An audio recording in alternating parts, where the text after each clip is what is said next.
네, 지금 이 시각 여러분들이 주목하는 뉴스 만나보겠습니다. 직접 만든 마약을 전용 앱을 통해 유통하고 함께 투약하기도 한 마약 사범들이 무더기로 붙잡혔습니다. 20대부터 50대까지 연령대도 다양했는데요. 피의자들은 국내에서 사용되지 않는 외국 전용 어플을 통해 만남이 이뤄졌고 직접 만든 필로폰 전용 앱을 통해 판매까지 했습니다. 일상으로 파고드는 마약 범죄를 차단하기 위해 전방위 수사가 이뤄지고 있습니다. 고이훈 기자입니다. 잠복 중이던 경찰이 황급히 건물 안으로 들어섭니다. 수갑이 채워진 남성은 30대 마약 제조범 A씨. 2021년 8월부터 지난해 5월까지 충북의 한 모텔 등에서 직접 만든 필로폰을 전용 앱을 통해 판매하는가 하면 모텔이나 전용 클럽, 수면실 등에서 함께 투약하게 됐습니다. 피의자들은 국내에서 사용되지 않는 외국 전용 어플을 통해서 만남을 가져서 저희들이 검거하는 데 어려움이 있었습니다. 마약을 유통하고 투약하다 검거된 일당은 A씨를 포함해 모두 61명. 20대부터 50대까지 연령대도 다양했습니다. 경찰은 17명을 구수 송치하고 나머지 44명은 불구수 송치했습니다. 부산지검 마약범죄 특별수사팀도 마약사범 7명을 구속 기소했습니다. 이들 중엔 사회복무요원과 코레일 직원도 있었습니다. 사회복무요원 B씨는 케타민 200g 등을 가스계량기에 은닉해 다른 사람에게 전달한 혐의로, 코레일 직원 C씨는 2차례에 걸쳐 필로폰을 투약한 혐의로 재판을 받게 됐습니다. 검찰은 계층, 집단 간 구분 없이 마약이 널리 퍼져 있는 게 확인되고 있다며 단속을 강화할 방침이라고 밝혔습니다. 연합뉴스TV 고효입니다. 4월 20일, 오늘은 장애인의 날입니다.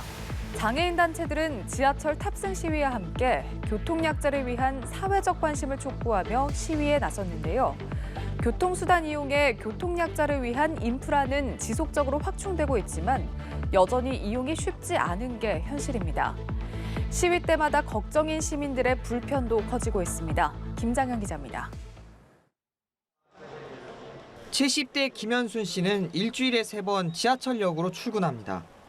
시각장애인들의 지하철 역산의 이동을 돕기 위해서입니다. 시각장애인분들이 오시면요 안내입니다 하고 말씀드리고요.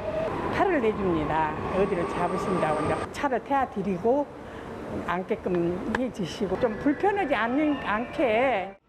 하지만 실제로 이 역에서 안내 도우미들의 손길을 받아 지하철을 타는 시각장애인은 하루에 2명 정도입니다. 시각장애인들이 출퇴근 혼잡 시간 지하철을 혼자 이동하기는 여전히 어려워 시각장애인 전용 콜택시 등 다른 교통수단 이용을 선호하기 때문입니다. 다리가 불편해 이동이 어려운 사람들을 위해 자동 안전 발판 설치도 늘고 있지만 아직 부족한 것이 현실이고 청각장애인 안내를 위한 수어 영상 전화기도 역마다 보급되고 있지만 여전히 장애인 편의시설은 부족한 상황입니다. 장애인의 날을 맞아 전장현 등 장애인 단체들은 지하철 탑승 시위와 함께 교통약자를 위한 관심과 지원을 거듭 촉구했습니다. 포기하지 않고 지하철 승강장에서 외칠 겁니다. 전장현은 또 시혜와 장애인을 동정하는 장애인의 날은 거부한다며 비판의 목소리를 높였습니다. 하지만 서울시 등 정부 당국이 당장의 해결책을 제시하기는 쉽지 않고 시위 때마다 걱정인 시민들의 불만만 쌓여가고 있습니다. 연합뉴스TV 김장현입니다. 저신용 취약계층에 최대 100만 원을 빌려주는 정책 상품인 소액 생계비 대출을 찾는 발길이 이어지고 있습니다. 금리가 연 15.9%에 달하고 한도도 적다는 지적이 나왔지만 예약 첫날 서민금융진흥원 서버가 마비되는 등 우울한 흥행을 이어갔는데요. 정부가 재원이 조기 소진될 것으로 보이자 금융권 기부를 통해 최대 640억 원의 재원을 추가로 마련하기로 했습니다. 김동욱 기자입니다. 신용평점 하위 20% 이하이면서 연소득 3,500만 원 이하인 취약계층에게 연체 이력도 따지지 않고 신청 당일 즉시 최대 100만 원을 대출해주는 소액 생계비 대출. 지난달 27일 출시된 이후 3주간 총 15,739명이 대출을 받았습니다. 1인당 평균 대출 금액은 61만 원 수준으로 누적 지원 규모는 96억 4천만 원입니다. 하루에 6억에서 7억씩 대출이 나가고 있는 것으로 50만 원 이상 대출자는 병원비 목적이 제일 많았던 것으로 전해졌습니다. 금리가 연 15.9%에 달하고 한도도 적다는 지적이 나왔지만 예약 첫날 서민금융진흥원 서버가 마비되는 등 씁쓸한 흥행을 이어가고 있는 겁니다. 그러다 보니 재원 조기 소진 우려가 나왔습니다. 올해 재원은 은행권 기부금 500억 원과 한국자산관리공사 기부금 500억 원을 더해 총 1,000억 원인데 현재 신청 현황을 볼 때 이르면 7월 조기 소진될 수도 있기 때문입니다. 지원의 대상자도 또 지원의 규모도 좀 더 넓혔으면 좋겠다는 말씀을 드렸고요. 필요한 재원의 충당을 위해서 은행을 비롯한 금융기관들도 적극적인 협조를 해야 될 사회적 책무가 있다.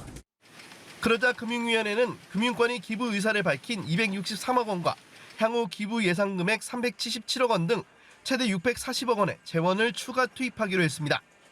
금융위는 이번에 확보한 재원으로 내년 1월에서 2월까지 지원이 가능하며 내년 배정된 500억 원과 추가 예산 확보 등을 통해 제도를 이어갈 수 있을 것으로 보고 있습니다. 연합뉴스TV 김동욱입니다. 인도가 올해 상반기 중 처음으로 중국을 밀어내고 인구 1위 대국으로 올라선다고 유엔이 공식 발표했습니다. 다만 정확한 추월 시점은 예측하기 어렵다고 설명했는데요. 인도 입장에서 세계 최대 인구 대국 타이틀이 그리 달갑지는 않아 보입니다. 한편 한때 모든 중국인들이 동시에 뛰면 지구가 흔들린다는 우스갯소리가 나왔던 중국 인구는 감소세로 돌아섰습니다. 이준삼 기자입니다. 주요 거리마다 수많은 사람들로 넘쳐나는 인도의 대도시들. 세계 두 번째 인구 대국이었던 인도는 이제 수개월 안에 중국을 추월해 1위 인구 대국이 될 것으로 보입니다. 유엔은 올해 중반 인도 인구가 14억 2,860만 명에 도달해 중국보다 300만 명가량 더 많아질 것으로 예측했습니다. 유엔은 다만 관련 자료의 불확실성 때문에 정확한 추월 시점은 예측하기 어렵다고 설명했습니다. 인도 입장에서 세계 최대의 인구 대국 타이틀이 그리 달갑지는 않아 보입니다. So in my opinion, overpopulation or overcrowding is a demeaning factor for our subcontinent because the natural resources are depleting and at the same time the population is increasing. 수십 년간에 걸친 산하 제한 정책으로 증가율이 점차 둔화해온 중국 인구는 지난해 처음으로 감소세로 돌아섰습니다. 한자녀 정책은 이미 폐지됐지만 결혼과 출산 기피 현상이 심화하면서 인구 감소 흐름은 더욱 빨라질 거란 전망이 나오고 있습니다. 유엔 인구기금 보고서는 전 세계 인구가 올해 중반 80억 4,500만 명에 이를 것으로 전망했습니다. 이어 2080년 104억 명으로 정점을 찍은 뒤 2090년대에 가서 감소세로 돌아설 것으로 예측했습니다. 연합뉴스 이준삼입니다. 그룹 아스트로의 문빈이 어제 25살의 나이로 세상을 떠났습니다. 최근 팬들과의 소통에서 많이 힘들었다며 내가 선택한 직업이니 내가 행복해서 팬들도 행복하게 해줘야 한다고 마음을 다잡는 모습도 보여줬는데요.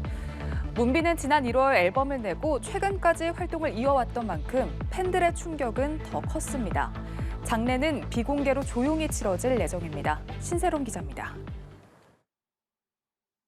아스트로 문빈의 사망 소식이 전해지자 온라인에서는 믿을 수 없다는 팬들의 글이 쏟아졌습니다.